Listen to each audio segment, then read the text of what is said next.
Number 8. Austin Howell. In June of 2019, experienced climber Austin Howell died while trying to free solo Short-Off Mountain in North Carolina. Howell had climbed parts of the same wall before, even in the nude on one occasion, and posted his adventures to his social media. Something went wrong during the ascent on June the 30th, and the rock climber took an 80-foot hard fall. To compare, that's higher than the top of the Hollywood sign. The 31-year-old had fallen in an area that was hard to reach, which prolonged the time it took for rescuers to get to him. According to an official report, other climbers had found Howell before the emergency services and had tried to perform CPR, but to no avail. Free soloing is the most dangerous form of rock climbing, reserved for the sport's absolute elite. It involves climbing alone and without a rope, harness, or any other safety equipment. The climber relies solely on their strength and skill. The style was brought into mainstream attention by the critically acclaimed, Oscar-winning documentary Free Solo, centered on Alex Honnold's ascent of El Capitan. The imposing granite monolith found in Yosemite National Park is a vertical wall that stands at 3,000 feet. It's taller than any building in the world and extremely difficult to climb even with equipment. Honnold's free solo is thus regarded as one of the greatest athletic feats of all time. Free soloing requires incredible athleticism and concentration, with practitioners claiming to reach a Zen-like state. It's one of the most dangerous sports in the world, in which a single mistake can mean certain death. Number 7. Andrew Barnes. While free soloing at a nature reserve in New York's Shawangunk Mountains, 46-year-old Andrew Barnes fell to his death. The man reportedly had more than a decade of climbing experience. Rangers claimed that Barnes was climbing on the Mohonk Preserve in the Ulster County town of Gardiner. At around 8:20 p.m., he was pronounced dead at the scene after a drop of over 50 feet, which is comparable to falling out of a building's 5th floor balcony. The details surrounding the accident weren't released, but an investigation was launched. Number 6. James Lucas. For years, James Lucas lived in his van and worked odd jobs, dedicating himself fully to the climbing life. In 2004, while climbing the North Overhang at Joshua Tree National Park, the free soloist took a devastating fall.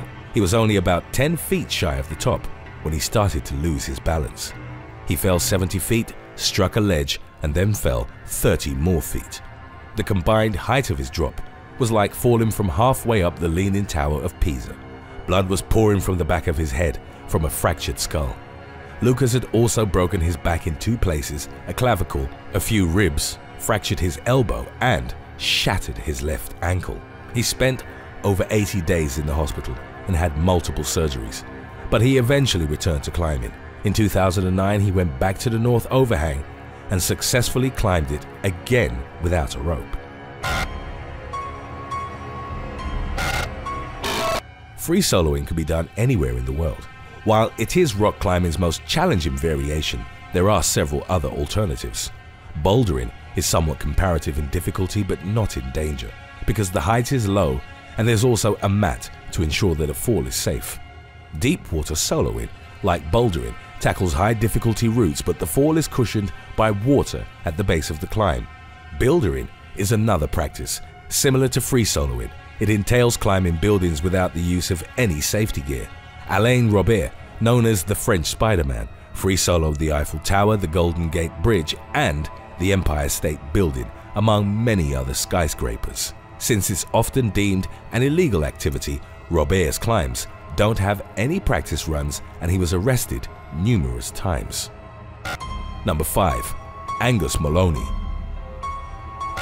2 men that were hiking the Gregory Canyon Trail in Boulder, Colorado, discovered the body of a young climber at the base of a rock ridge known as Gregory Flatironette. He was later identified by the police as 22-year-old Angus Maloney. He was found without a rope, harness, or any other climbing equipment. The Montreal native was visiting friends in Boulder and hadn't returned after telling them he was going to climb in the mountain park. A search had already been launched before the hikers found Maloney's body. Since the young man was climbing alone, it's hard to determine what had caused his 100-foot fall. The route he took is known for loose rocks as well as spots of green and black lichen, so it's possible that he'd slipped or lost the handhold. He could have also been struck by rockfall. Maloney was free soloing unfamiliar and infrequently climbed terrain, which is always dangerous. Number 4. Kyle Walker. Much like Maloney, Kyle Walker was also exploring the Flatirons in Boulder. He approached a rock wall known as North Crack, which by his own admission he'd climbed 100 times before. However, he decided to try a different trajectory, which climbers at the base had told him might be more difficult. With a small camera strapped to his chest, Walker made his way up the rock. The route proved to be much harder than Walker had anticipated, and he soon realized the danger he was in.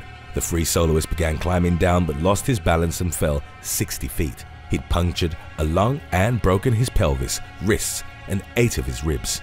At the base of the rock, Walker drifted in and out of consciousness as blood started pooling around him. Moans and sounds of his wheezing lung could be heard in the footage of his GoPro. Walker thought that he would die, but fortunately, he was found by other climbers who alerted rescue services. In spite of the brutal fall he'd experienced, Walker ultimately made a full recovery. Numerous athletes, even those regarded as being at the top of their sport, have died free soloing. It's been described as a beautiful but ruthless practice that's fueled by the desire for adrenaline and greater challenges. Free soloists typically climb above heights that would be considered safe. As such, the margin for error is virtually non-existent, and most failed attempts have a fatal outcome. A missed foothold, a single finger slipping from a crack in the rock, or even a momentary distraction can send the athlete plummeting to their death. Depending on the position in which they fall, a vertical drop can cause severe injuries from any height, but the allowance for mistakes is greatly reduced beyond 30 feet. Even if the free soloist survives a fall, broken bones, severe head or spine injuries, and massive internal damage may still occur. Number 3. Derek Hersey. Derek Hersey was a British rock climber well known in the Boulder, Colorado climbing scene. He free soloed some of Colorado's hardest routes, and few athletes dared repeat his feats. His quest to conquer the limits of the sport earned him the nickname Dr. Death. As a workout regime, Hersey was known to repeatedly go up and down the Rosy Crucifixion, a difficult route in the El Dorado Canyon. The athlete died in May of 1993 as he was free soloing a highly technical route on Sentinel Rock in Yosemite National Park. He fell to his death from several hundred feet. The official cause of his demise was determined to have been a slippery rock. There had been no rainfall reported in the area on the day of his free solo attempt, but the belief is that the rock he'd been trying to secure was coated with moisture. Today's topic was requested by Deadly Venom King. If you have any other topics you'd like to learn about, subscribe and let us know in the comments section below. Number 2. Dwight Bishop. For most of his climbing career, Dwight Bishop focused on the Teton Range in the northwestern US. He was noted for his technical skill and ascended many of the peaks by free soloing. On July the 16th of 2004, Bishop was attempting a climb of the Grand Traverse route to the Grand Teton Peak and others within a single day. It was a daring feat, but unfortunately, one that would lead to the 49-year-old's untimely demise. He took a fatal fall and his body was discovered 2 days later. Safety in free soloing is entirely relative and reliant on the climb itself. The higher and more challenging the wall, the greater the risk will be.